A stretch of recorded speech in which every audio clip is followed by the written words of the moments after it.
qui connaît, c'est comme ta destinée. Personne ne connaît ta destinée, bien-aimé, que personne ne te ment. Ta destinée est cachée en Jésus-Christ. C'est que les marabouts, les gens vous disent, ils vous lisent le passé. Dis, prédis-moi l'avenir. Personne n'a le pouvoir de prédire ton avenir.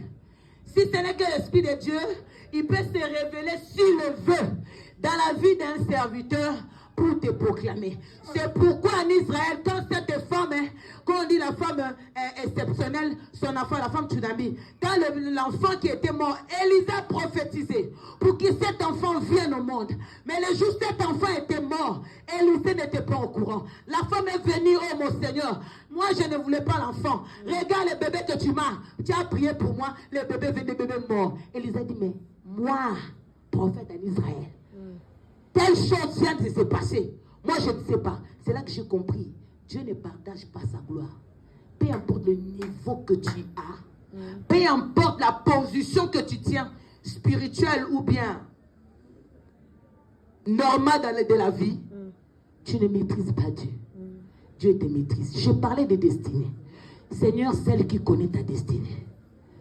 C'est pourquoi quand ça ne va pas, tu vis les humiliations, tu vis les échecs, tu vis des réalités, reviens à la source. Il s'appelle Abba. C'est pourquoi on dit dans Romains 8, 15, il dit, à toi mon âme crie Abba Père. Ton esprit connaît Dieu créateur.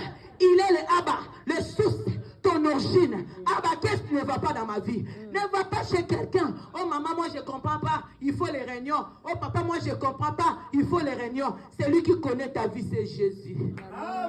C'est lui qui connaît ta destinée. C'est pourquoi il a dit à Israël, à Ésaïe 43, verset 11, il dit, alléluia, est-ce qu'il y a un autre Dieu? Hors de moi, il n'y a pas de sauveur. En dehors de moi, moi, il s'est identifié. Moi, c'est moi qui suis Dieu. J'ai prédit l'avenir. J'ai dit ce qui va venir. Le Messie viendra. Matthieu a prophétisé. Le Messie est venu. Marie a eu un enfant. Le Sauveur est né. Il a promis aussi. On ira. Quelle est la promesse que nous avons? Au ciel. Notre demeure n'est pas ici. C'est pourquoi nous t'accaparons pas des choses du monde. On a un le pain de il y a le pain au Kénan Wapi. Le pain on a biso. Bako Bakufa. Amale Katkala Moko, Noko, Banurumi Bali. Ce qu'on appelle Bako Bundana, n'habité dans cette époque, qu'est-ce qui s'est passé? J'étais là, j'ai dit vanité de vanité. Hein. Ah, je ne sais pas qu'est-ce qu'elle a fait. Maintenant, tout ça là, c'est ses enfants. L'autre qui est là-bas qui a pris un. L'autre qui est là-bas qui a pris un. L'autre qui est ici qui a pris un. Maintenant, tu as combattu. Imagine s'il était allé toucher quelque chose. Maintenant, pour laisser, à quoi c'est donner ma vie?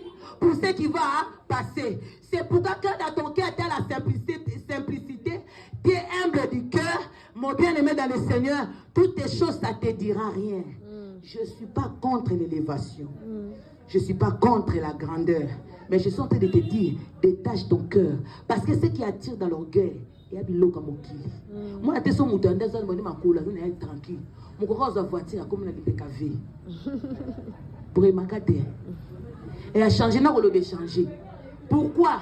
Parce qu'il a pris. Parce que tout cela. C'est pourquoi diable, quand il voulait attaquer Jésus, il a dit prosterne et adore-moi. Je te donnerai la puissance de cet royaume et la gloire. Parce qu'on me l'a été donné. On ne lui a pas donné.